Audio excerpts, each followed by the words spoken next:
We're going to get started. Welcome, everyone, on this very cold evening throughout the country, apparently, from some of the messages in the chat that I just saw. My name is Dana Ripper. Here with me tonight is also Ethan Duke. We are with the Missouri River Bird Observatory. Our mission is conservation via science, education, and advocacy. We study birds and their habitats in Missouri's most imperiled ecosystems. The organization engages thousands of people each year with more than 100 education events, and we advocate for science-based conservation policies at the local, state, and national levels. So if you'd like more of an intro to MRBO, if you're new to our series, you can check out the YouTube of the first week's webinar. That was January 6th. And we give a little bit more of an introduction to MRBO in that. This is the third of our 13 webinars in the 2025 series. I'd like to thank our funders, who are the David Risberg Memorial Grant Program of the Conservation Federation of Missouri, and of course, MRBO supporters make this possible. All of our webinar topics throughout this learning series are designed in the hopes that you will become more aware, more involved, and more inspired to take action. And what better day to talk about that than this Martin Luther King Jr. Day, January 20th. I want to share a couple quotes, one from Dr. King himself, of course. He said in a 1968 address, "It really boils down to this, that all life is interrelated." So I hope that you are having a relatively peaceful Martin Luther King Jr. Day.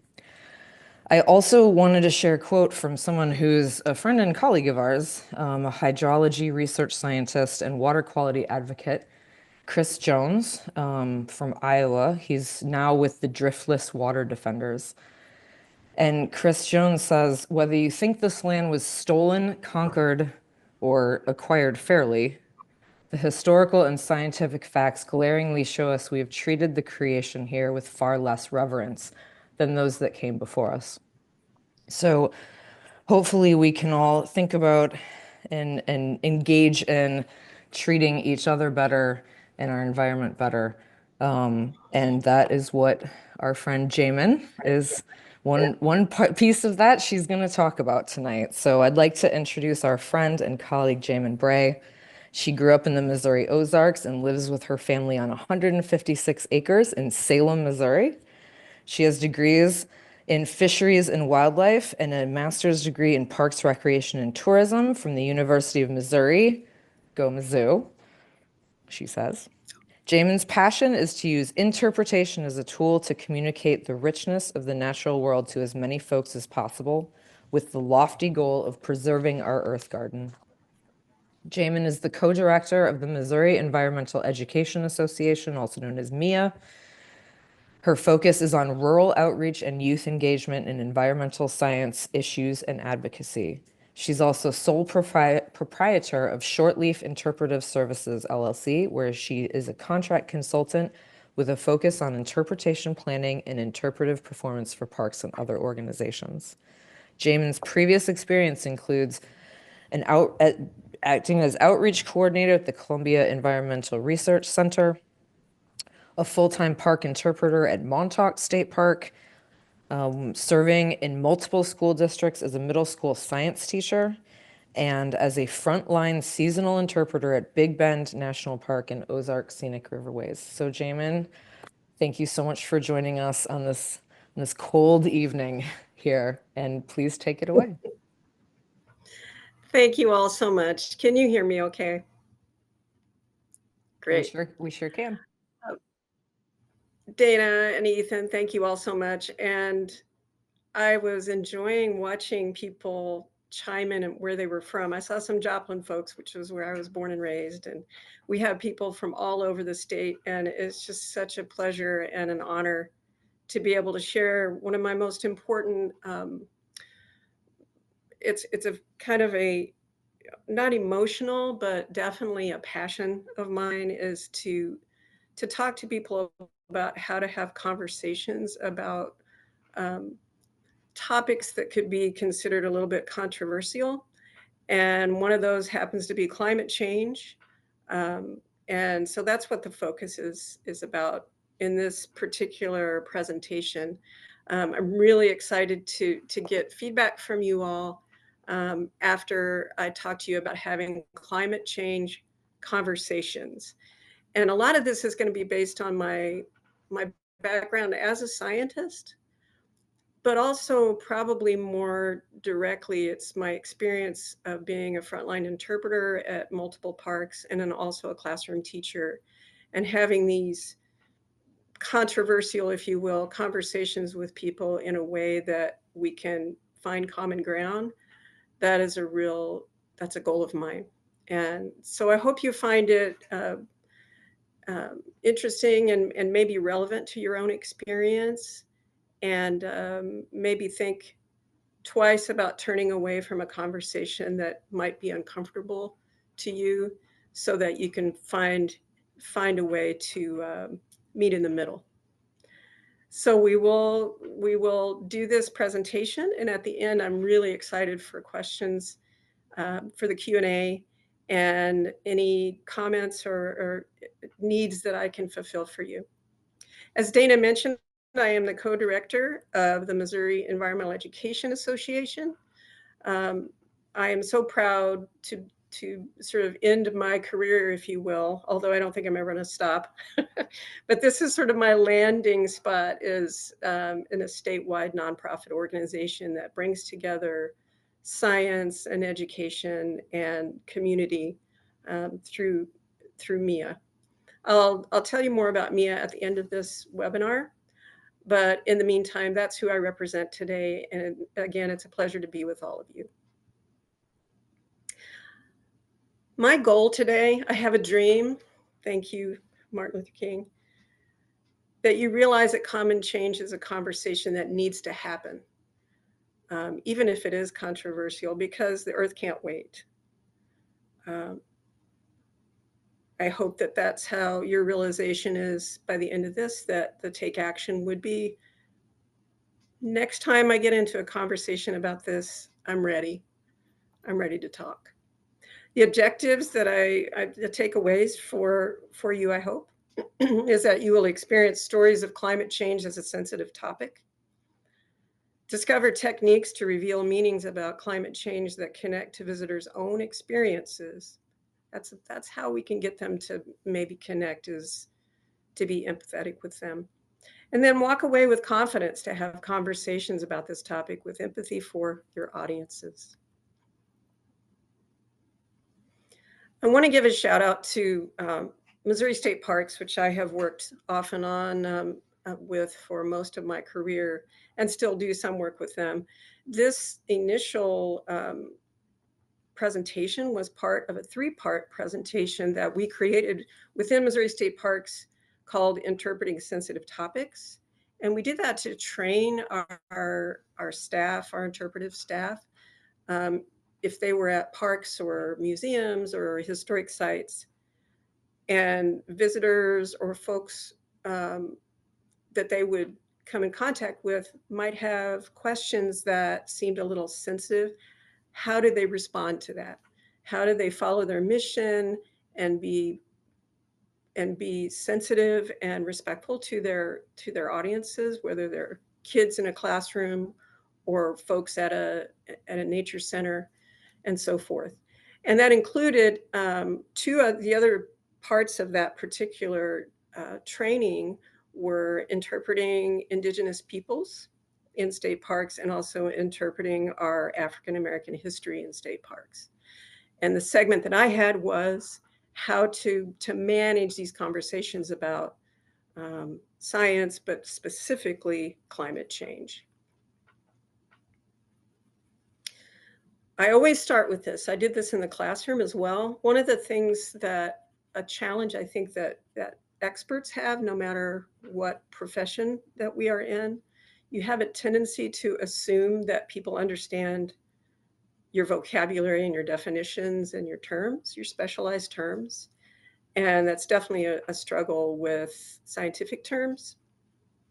So I always try to start things with definitions so that everyone's clear about exactly what I'm talking about and exactly what it means, especially if it's something that can be a little bit sensitive like climate change.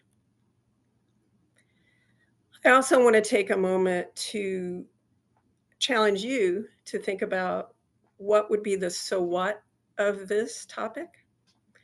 And as an interpreter, a natural resource and cultural interpreter, we've always been trained to be sure to have a so what, how does this connect with me kind of a segment in your theme. And so I want to share with you what my so what is.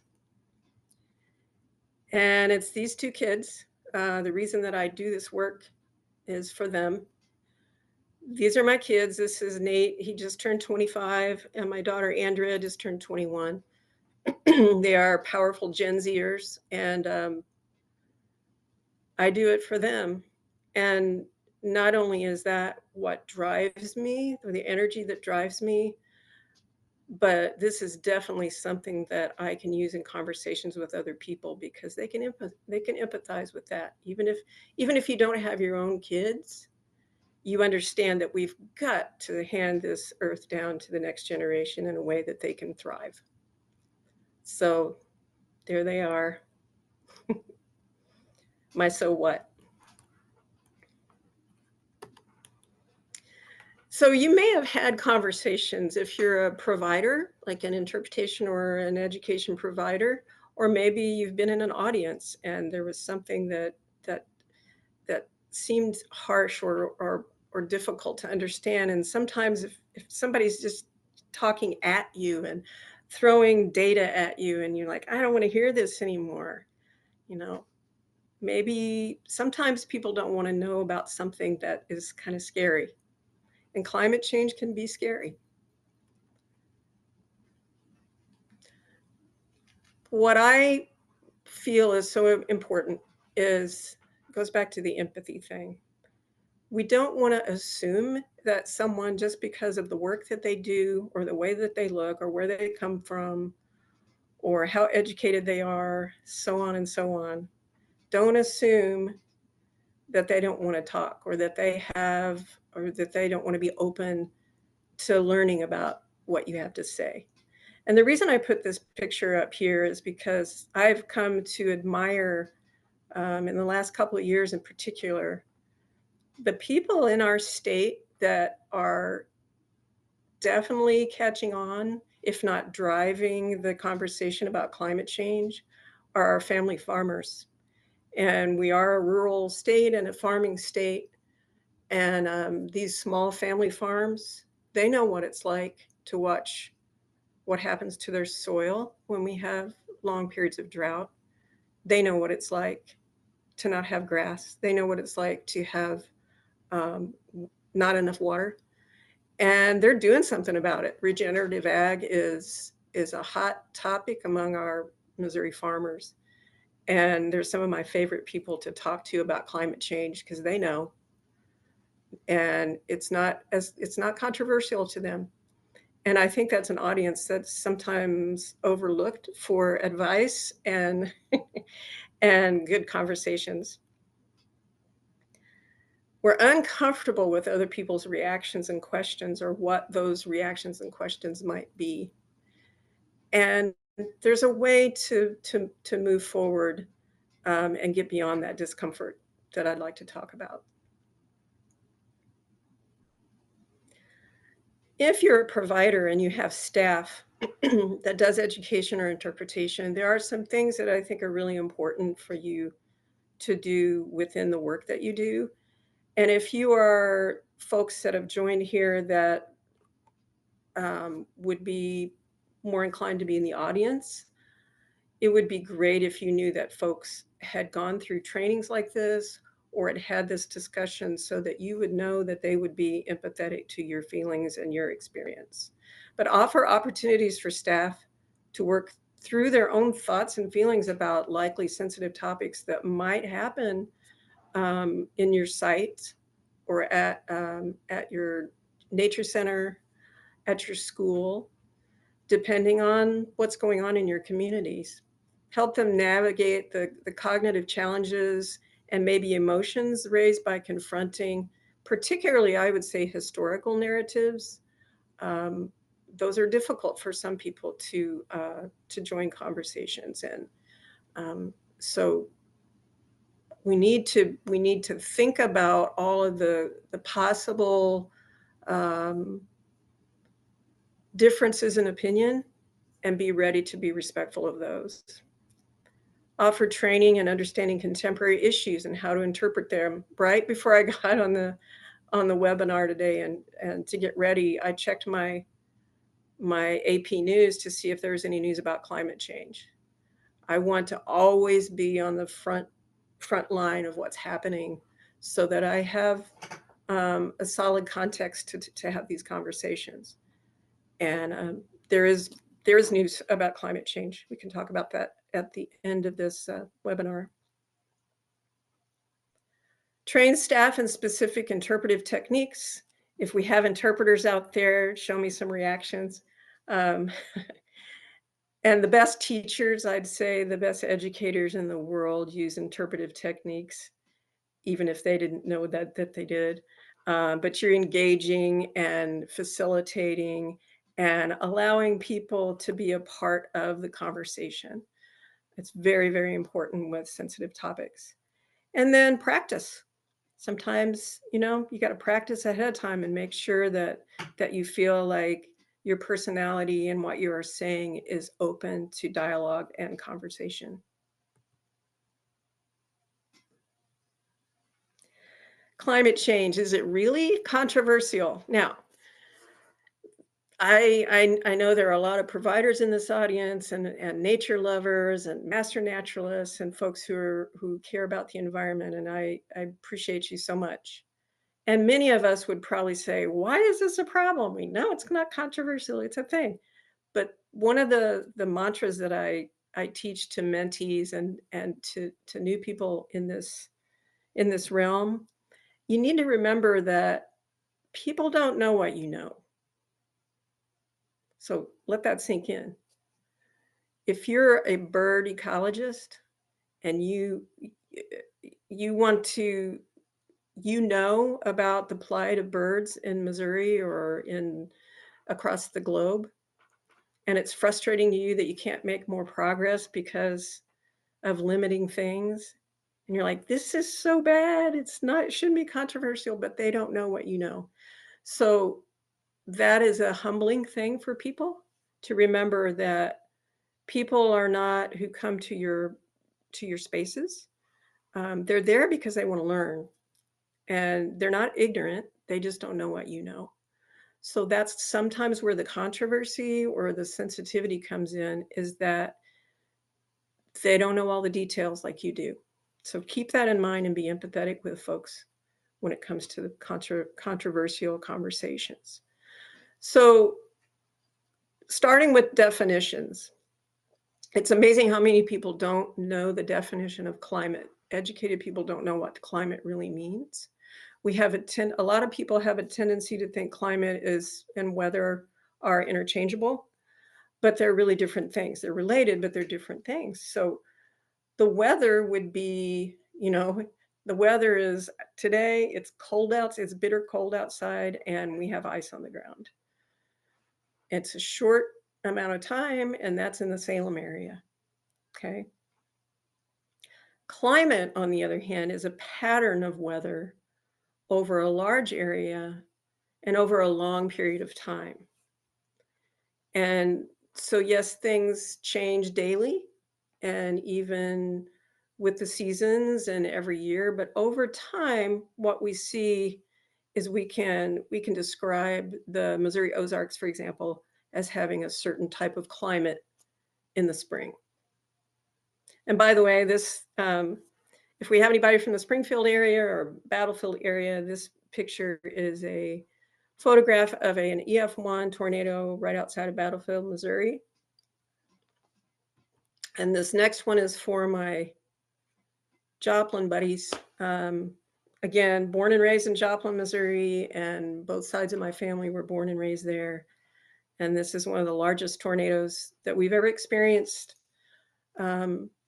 in our country, this was the EF5 Joplin tornado. And these are becoming more common, these extreme, dramatic tornado activities. So a climate change, obviously, now that you think about it, it's a change in the pattern of weather in an area over a long period of time. It really is that simple. So keep definitions in mind. And I will ask, is there any topic more important than this?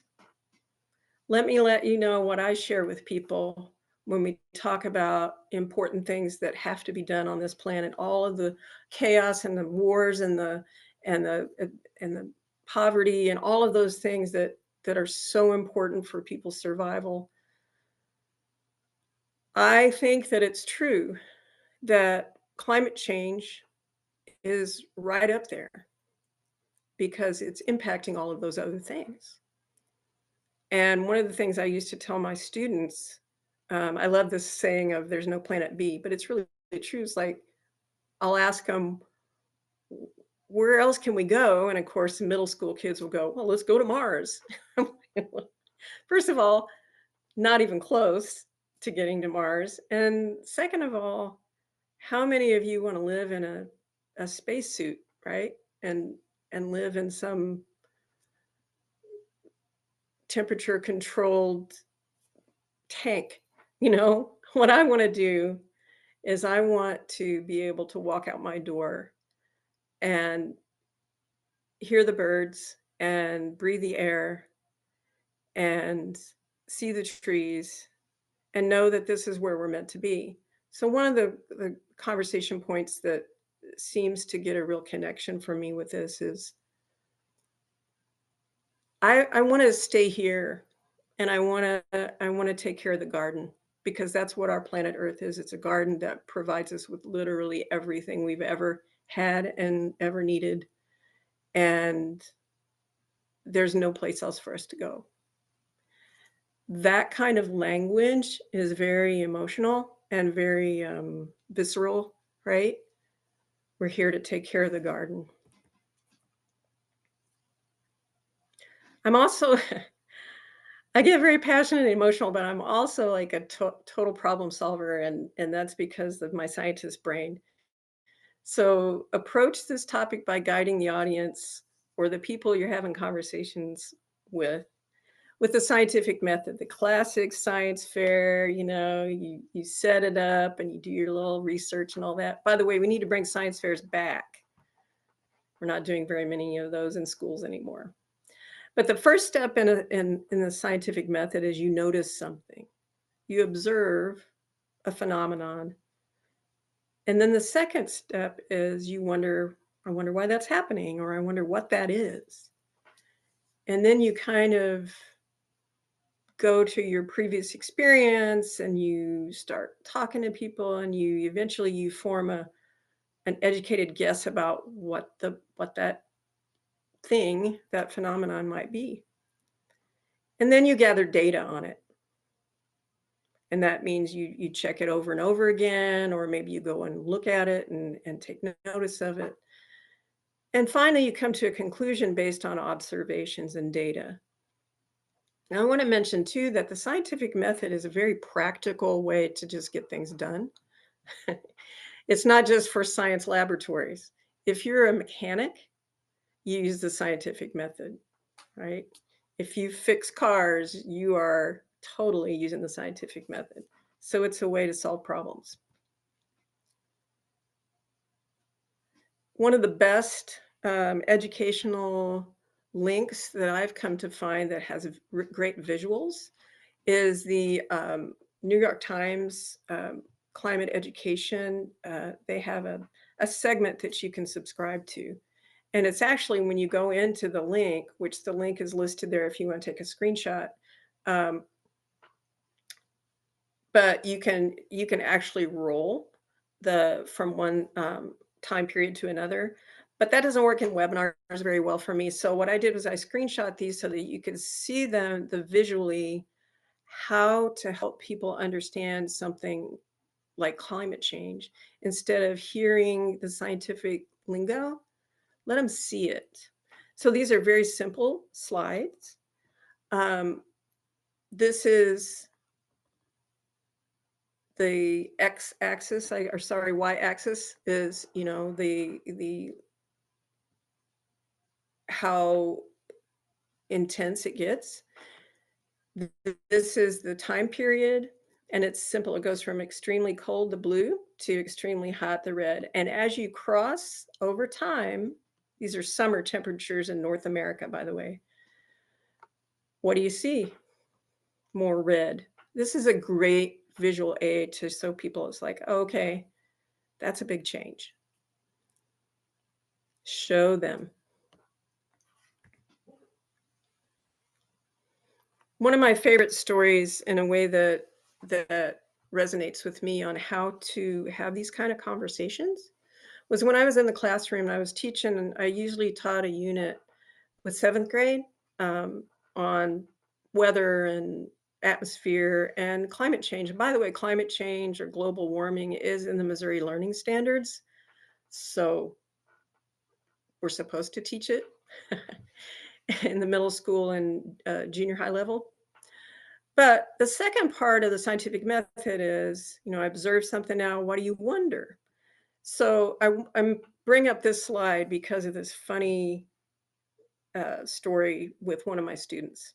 So I'm telling them that we're getting ready to start this unit. And I said, we're going to talk about the atmosphere and climate change and so forth. And this one kid raised his hand and said, I don't believe in climate change. And I said, okay. And here's where I think it's so important, whether it's in a classroom or in a discussion otherwise, to not just ignore that or turn away from it or try to belittle them. But what I did was I just said, okay, let's stop the lesson for a while. Let's have a talk. And I walked over closer to him and sat down, and everybody started in a conversation. And I said, well, why don't you believe in it? I don't know. I just don't believe it. So that's when the sea interpreter came out at me at that moment. I said, let me ask you a question. Have you ever been sick? Well, yeah. And I said, have you ever had the flu? Yeah, I think so. And I asked him, well, have you ever had a fever? Yeah, I'm pretty sure I have. And I said, well, how did you feel? Oh, I felt sick. Yeah, you felt sick. How did you feel when you have fever? I felt hot. Did you take your temperature? Yeah, we took my temperature. What did you use? A thermometer. I think you guys know where I'm going with this. I said, well, that's what climate scientists do with the planet. So you felt sick. You didn't feel good. You felt hot. And you took your temperature with a scientific instrument, and it told you that you had a fever. Right? So this is one of the best ways to have a good conversation is to help people understand it through their own lens, through their own experience, so that they can at least open their minds to go, okay, I hadn't thought about it that way before. You have a discussion, connect people with their own personal experiences. For example, I observe I don't feel well, use a thermometer, I go to an expert, a doctor, a scientist, who tests, collects data, makes a diagnosis. And then you trust that scientist, that doctor, to prescribe care. That's exactly what's happening with climate science, is we have all of these experts across our planet who are coming to the same conclusion and prescribing care for our warming planet.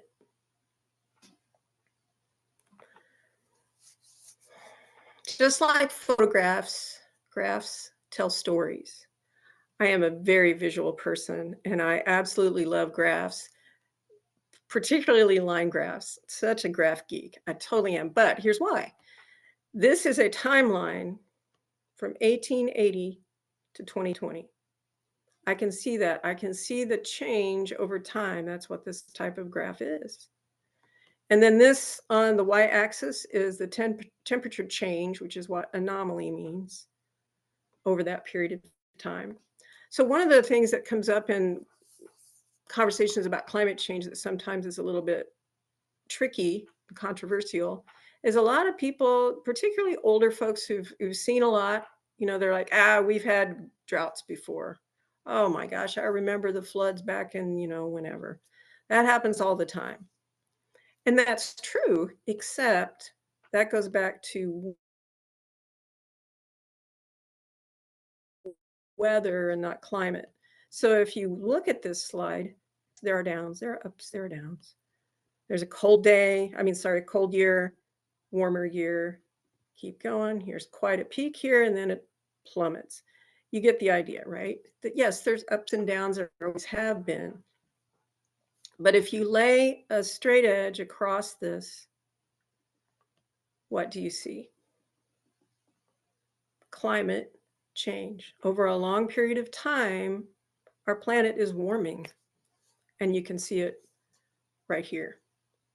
Another really important thing in all of these conversations is in any conversation, but when it comes to what my expertise, which is on the scientific end, know your sources and have good sources and make them not all from the same organization or even the same country. So I like this particular graph because it has multiple really good sources that are all seeing the same thing. We have NASA, which is the United States, Hadley, which is Hadley Center, which is UK, NOAA is another United States, and then one from Japan. So scientists around the world are seeing the same thing.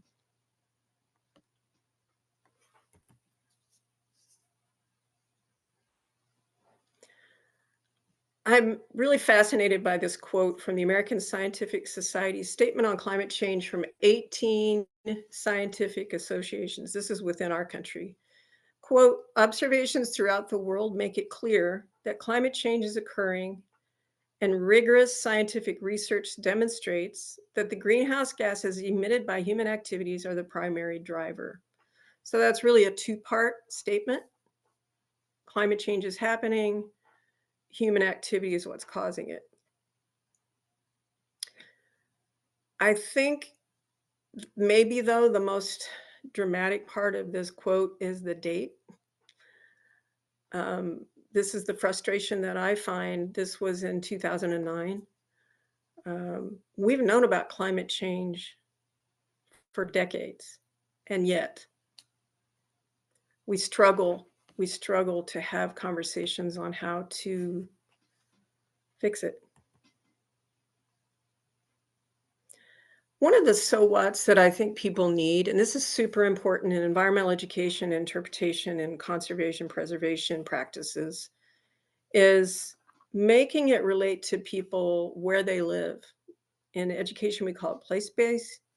I think it's so important because even though you and I might be empathetic to what's going on in Southeast Asia, some people, they can't wrap their brain around that. But if they know how climate change is impacting their own state, it might open their eyes a little bit to it.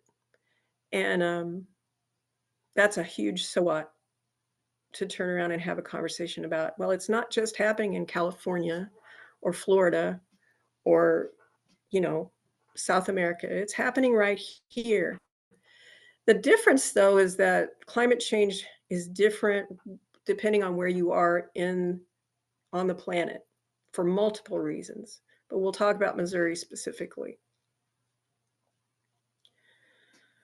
Climate change in Missouri looks like this part of the time. So basically what's happening as the climate changes and our weather patterns are changing and becoming more dramatic is we are seeing major floods or major droughts, extremes, in other words, extremes, extreme weather events like the EF5, more and more EF4 and EF5 tornadoes and so forth. And that gives us some relevance to talk to other folks in our state. Climate change does impact us. The other thing unique about this photograph is it also reminds you it's not just about our wild places, but it also impacts our cities, our communities, our economy, our infrastructure, on and on and on. very expensive what's happening with climate change. This is an interesting photograph of a very special, unique phenomenon that's in the middle of the Mississippi River, um, south of St. Louis. You may be familiar with it, but this particular phenomenon in 2022 was completely accessible by land, which is very strange. This is called Tower Rock, by the way, because a lot of people had never seen it this way, but they could walk from the shoreline to the rock. That's because it was a terrible year for drought. The way that it's supposed to look, a normal, if you will, years, is surrounded by water.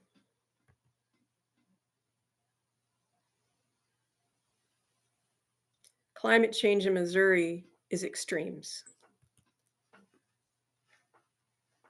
So climate doesn't have to be controversial if you can relate it to people's experiences, relate it to place, and that almost emotional connection that we can have because of where our food comes from and our economy and our children. Okay, this is really happening, but have a conversation about how it impacts us all. Our planet is a water planet. There's no doubt about that. And between our atmosphere and the oceans, the warming is changing the way our seasons and the weather and where the water is going up into the sky and then gets dumped somewhere else. It's changing dramatically. This is a bit of a jump, but one of the experiences, many experiences that I've had as a interpreter, but also in the classroom, is you have to be careful, and I'm very respectful of this. Not everybody has the same belief systems, and that should be respected. But oftentimes when you are talking about long-term things like in geology or really important predators like snakes or conservation versus preservation or again, just belief systems, sometimes you can hit a wall with somebody and they are offended and they don't want to talk about something like climate change or snakes for that matter. And it's very, very important to keep that at bay, that conversation that includes respect for all beliefs. What we have in common is that, go back to that, we all live on the same planet and we all want our children to have the garden. Those are the focuses of these conversations. The other thing that I do, and this, I have a snake exactly like this. He's a ribbon snake. His name is Spaz. And he has taught hundreds and hundreds of kids and visitors in parks over the 13 years that I've had him. Yeah, that's old for this kind of snake. But to give empathy to a living thing, if it's a snake, it's kind of a challenge for people. But one of the things I do is, again, connected to their own experience. So when I tell them this is the science part, there's 40 some odd species of snakes in Missouri, and only 5 of them are venomous, and none of them care to eat humans. And without predators, we would really, really struggle with the imbalance in our ecosystems. The snakes and other predators really help us keep at bay things like mice and rats and so forth. So that kind of conversation does tend to bring the science in too when they go, okay, yeah, you're right. I just need to tolerate the snakes because they are important. I feel like if anything, if I have a superpower, and sometimes I struggle with it, but it's empathy.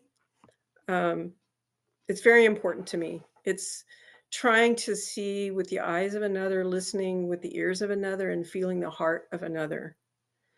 And related to that is that concept of they don't know what you know, so give them some grace.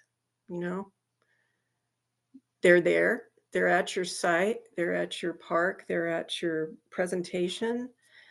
They want to learn from you. So be empathetic. I don't know if there's anybody in the audience who knew Libby Sanders. She was the director of the Bone Break Center of Nature and History in Salem, Missouri, and passed away during COVID.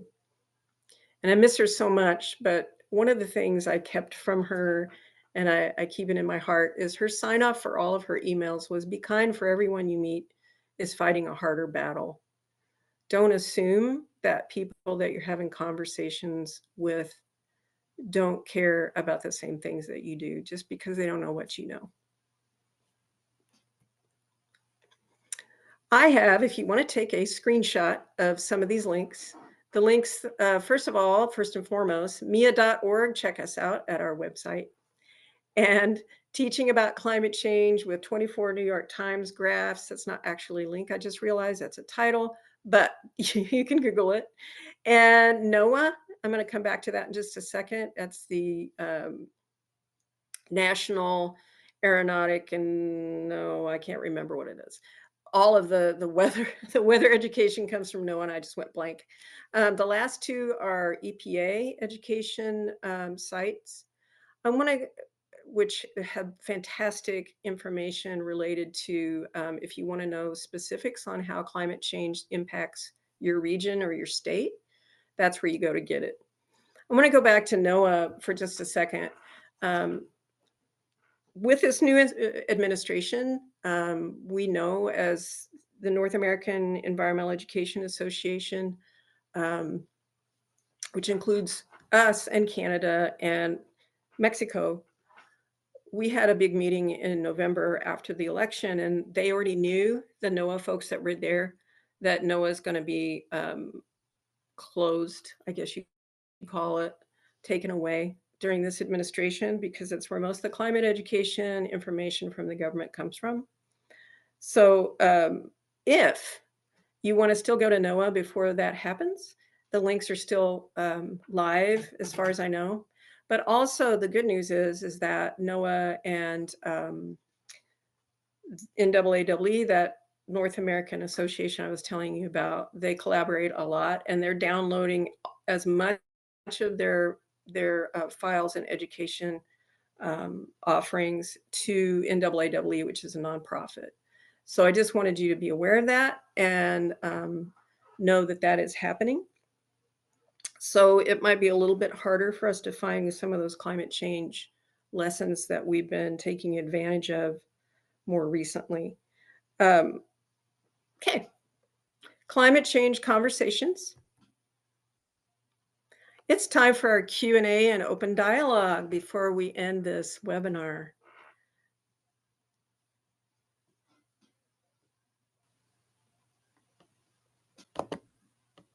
Hi, we're back. Thank you, Jamin. I think that it's a very, Thank very you. important time to have this conversation that you have Yeah. started with this audience. Oh, I'm going to invite folks to put, pardon me, questions in the Q&A. I think we had one in the chat. Ethan, if you wouldn't mind hopping on sort of moderation, I'm going to look for a couple more of the links. Folks, I have put, and Ethan has put some links in the chat already, so kind of scroll around there. I got that. I captured the NOAA one, jamming off your slide just now. Mia, of okay, great. course. And then there's some others, but we'll try and answer all questions, get links and get questions to you as well. Let's see. Okay, so there are a couple here that I found interesting. One of which uh, some you were making a very good point there, explaining, about how to teach about climate change with particular graphs, including the line graphs. which really served as an excellent tool, kind of as a general thing. And I'm sure if you had more time in a classroom setting or you're teaching somebody about this topic, just basic science, you'd want to explain the temperature anomaly component. Mhm. So you Right. need to define what temperature anomaly is based on, because it wasn't defined in your chart. The question is, what's a temperature anomaly? Is that Yeah, correct? I think that's what the question was. Yeah, Okay. And it's more of a if that's not, statement, but yeah, okay. Yes, and always, and if I did not say this, then I missed my own training part about you're supposed to always do the definitions. Anomaly in general is just a change or something different, if you will. So temperature anomaly literally means a change in temperature. So in that graph, the anomaly was the change in temperature was going up, was getting warmer. that, that helps. There's another Good. question. There's a question here that, or is another like I completely identify with this one too. Like it's like I have friends that say that there is climate change, but is not caused by people. Right. It just it's just what's happening to the earth. They say they see no proof of people causing climate change. I hear that too. Yeah. Yeah. And you do hear that a lot. And there, I have two comments on that. One is most of the time, in my experience, when people have a knee jerk reaction about and don't want to have that conversation, or they immediately say, I disagree, a lot of times it's because it's a scary topic. Climate change is really, really scary. And we don't want to be guilty of that scary thing. So there's a feeling that some people have of I don't want to be responsible for that, and I get that because but we are responsible for it, but it's not like we, the collective, did it on purpose. But what I think that's one reason is because or one comment on that is because we don't want to feel guilty because it's kind of scary. But the second thing would be if I met somebody like that, like a friend who feels that way, my answer is, okay, I guess, I would be more than happy to show you the data I've learned. But in the meantime, it is happening and it is impacting our families and our communities. So if we can at least agree that it's happening and not take all the time that we don't have to to put the blame on, then maybe we've made a step with that friend. That it still needs to be, we still need to do something about it because it's hurting communities, it's costing money, it's killing people, and so forth. Awesome. Thank you for that perspective. Let's see here. Oh, somebody, the Q&A wasn't working for them, so cool. They put it in the chat. I just saw that our new administration has taken us out of the Paris climate. Um, Yeah, that was my news. and yeah, okay. And yeah, sorry, I knew new things are coming in the chat and it bumped my chat out of the way. Um, and basically, what can we do about it? Wherever that is again. But yeah, I can empathize with that one. Um, well, that just happened today, and it happened 4 years ago as well. And there's a couple of things that we can do individually. Obviously, stay informed and stay active in your own community and connect with your own legislators and so forth. The other thing is this is a global phenomenon and it's always going to be. And there are many, many countries, our allies and friends who are going to continue that with that. And we as our scientists will continue to share with them. So I think the most important thing that's going on right now with the new administration is to find really good sources, not on social media, and just really good uh, news sources, and stay alert to what's happening. By the way, if I may, please forgive me, NOAA friends. I forgot. I went totally blank. It's the National Oceanic and Atmospheric Administration. Thank you. I had to get that in. Good comments in the chat. Oh wow, more Q&As have popped up. And let's see, Q&A is there. What? Try to get to okay, the chat. Okay, Daniel's trying to get to the chat once too. She's hitting it hard over there. Nice. Meredith is trying. She's struggling with. Let's see. I'm still not clear about your message. Respect different belief systems. ... Start with data. If people do not want to hear the data and they don't believe, then what approach can we take? When that level of rationality, it's highly illogical, would say Dr. Spock. Who had a different belief system.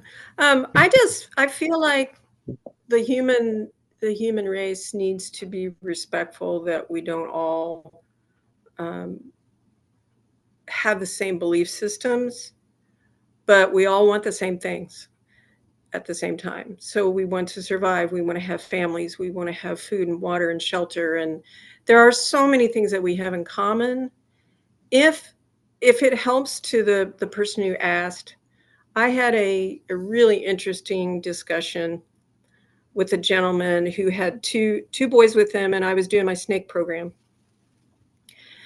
And he asked me, after I was doing my spiel, he's a, he does this, he does that. This is what he eats. What do you think? Where do you think he lives if he eats salamanders? And, the kids were having a blast.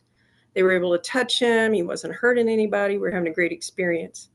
And the dad was having a great experience too. But kind of out of the blue, he goes, let me ask you a question. What do you think about the biblical,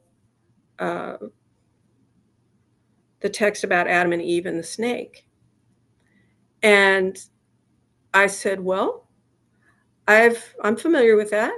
I said some of the best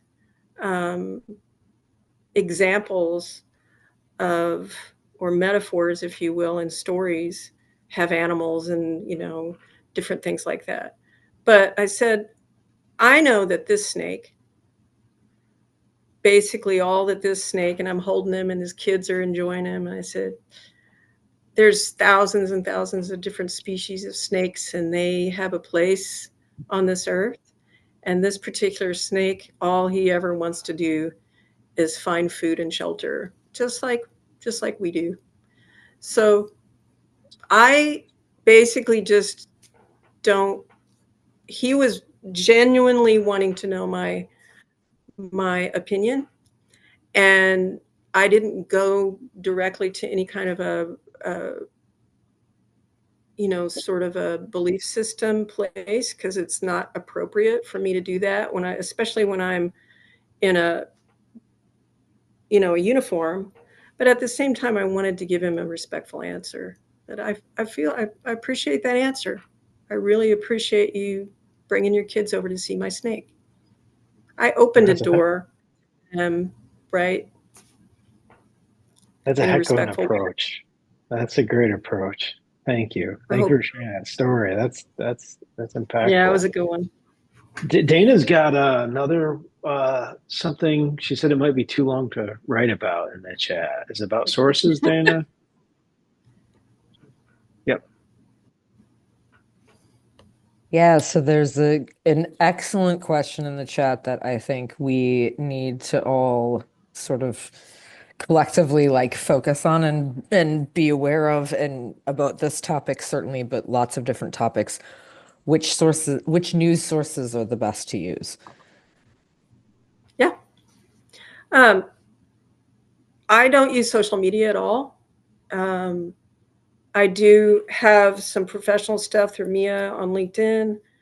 But as far as social media, I mean, it's a freedom.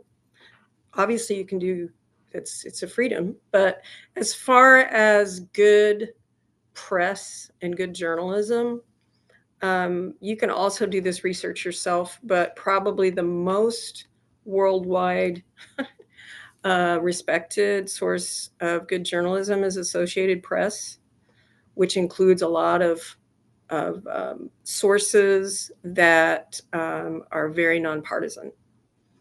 And they also, AP News, Associated Press also has categories on pretty much anything that you can imagine, from breaking news to climate change to education to sports or whatever. And they collaborate with really well respected journalism. That's my go-to, but there are others. Reuters is a really important one that focuses a little bit more on economy, but also related to things like worldwide poverty and those types of issues.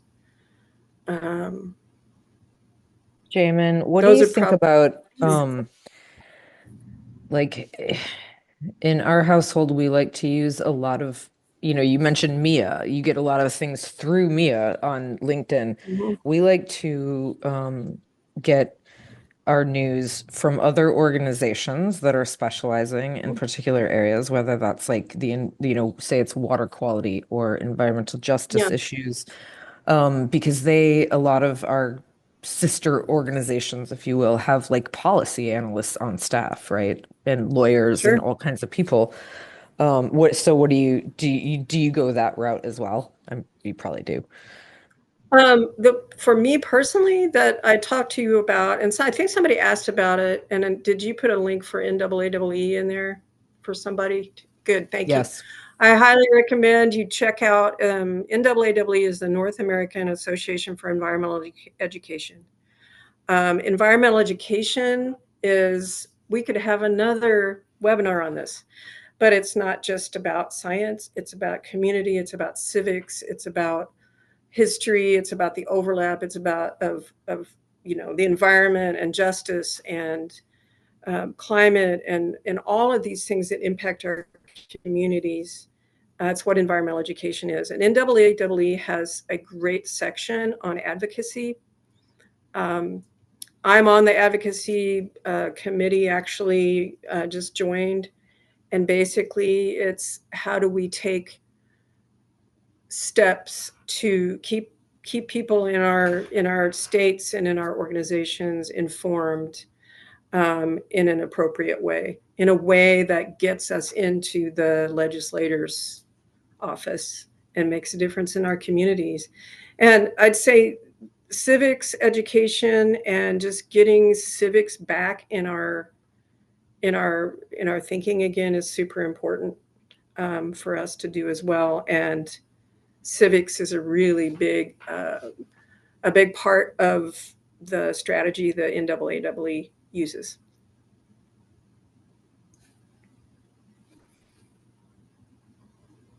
So we have a couple more here. One's we'll be able to handle like in the chat, but do you have a link to the temperature anomaly chart? And that there's a lot of I know there's a lot of sources for that, Um, particularly through NOAA. And I think would be a good place probably to find the temperature anomalies. yeah, I would say that that's probably where I got it, but that's an older slide, and I don't think I have a link on that. But I can find out and let you know Yep. We typically do if we can get email that. follow. Yeah, we typically do the email follow-up to all the registrants, where we provide all these links anyways for those Great. asking. I'd be happy. Um, In and fact, then, I need to update the dates on my graphs in every day because they're changing all the time. right, right. Too bad we can't have links within our presentations that are dynamically linked to update. But how do another question here from Janet is how do we attribute climate change to people? That seems like one of the easier ones than dealing with some of the challenges you're talking about earlier. Right. Well, a conversation that I start to say I love to have, but it's actually terrifying, but I'm drawn to have is that what we see on in the data is a complete with the Industrial Revolution, it was during that time period when suddenly we had this, and you see data that also shows emissions and greenhouse gases and so forth. We see that the Industrial Revolution during that time and the changes that were going on with technology and with coal and with um, mining and all of those things that start happening at a record pace that follows the data that we see with emissions and climate change. So that's one way to show. The second thing, though, that that's super disturbing is we've also never had a planet with pushing 8.3 billion human beings on it. And anybody that's ever thought about, you put so many rats in a cage and things start getting kind of crazy. Things are getting kind of crazy now, and it's literally because of the increasing, expanding human population. Can't say that about really any other species on Earth. So those would be my two things to enter into the discussion. Yeah, those are great. I think the science on that, which I just love, that's why it's one of the things that I hope people ask more about because there's such rich content to answer those science questions on. I mean, we have Right. basically fingerprints of the greenhouse gases to find that directly, tightly correlate to the anomalies we see that are measured in places like Mauna Loa. So it's really it's not really a question for people. You can explain it as not really, this isn't an opinion belief system thing as much as we've got so much overwhelming evidence through our observations that our hypothesis cannot yet be disproved because these correlations are beyond any other description. They just fit so tightly. So yeah. And I want to do a reminder because I kind of mentioned this in my presentation, but that's not just the United States. Scientists in Russia, scientists in everywhere in China, in Australia, in Brazil, that we're all in agreement with this. So it's definitely not a nationalism or a political, or it's just what we observe and we're experiencing. A lot of people are experiencing some dramatic, if not tangibly crisis situations due to climate change, and it's expanding.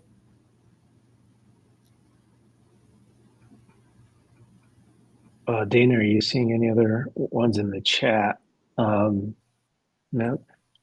good on chat. Well, this has been pretty incredible, and I'm just your perspectives are so helpful in finding ways to kind of bridge so many gaps and help us think differently about how we approach things because the way we've been doing it isn't working. Right.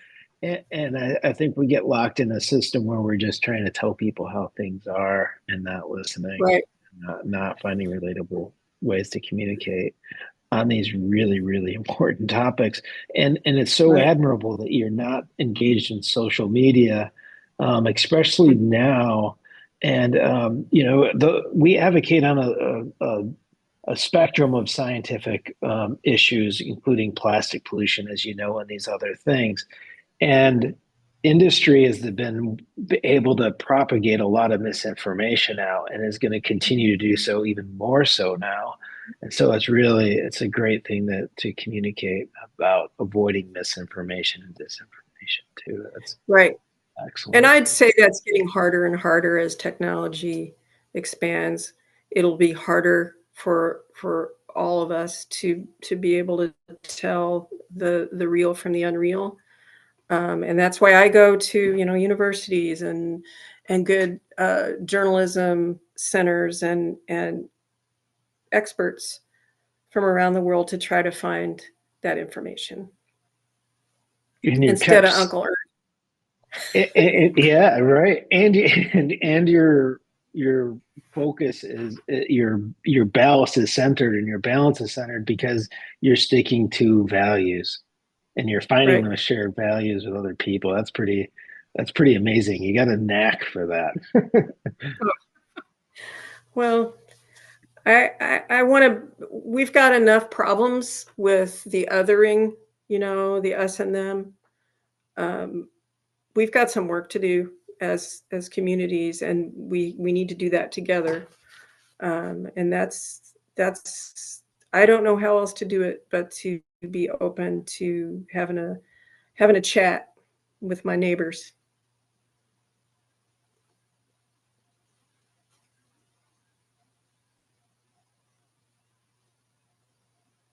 To wrap it up.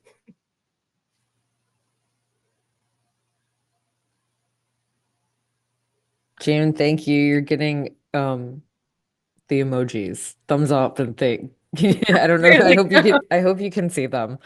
Um, Aw. we will Thank also you all. send you the chat because there's a lot of good things in the chat, just good like We have a lot. comments. We didn't read all the comments to you, you know. Yay, hearts. And also to you, Jamin, and to everyone else on the call too. This was, of course, recorded and it will be on YouTube post haste, everybody. So, Aw. um, hmm? Thank you very much, Jamin. I know that this Pleasure. was maybe a hard one to have tonight, but I think it's maybe the most important one that could be had tonight, actually. It So, was kind of meant to be tonight, I think. all right, everybody, Thanks, take care of everybody. yourselves, Great to okay? meet you all. And Right. Everyone take care, and in the voice of one of my dearest friends, be kind and be careful.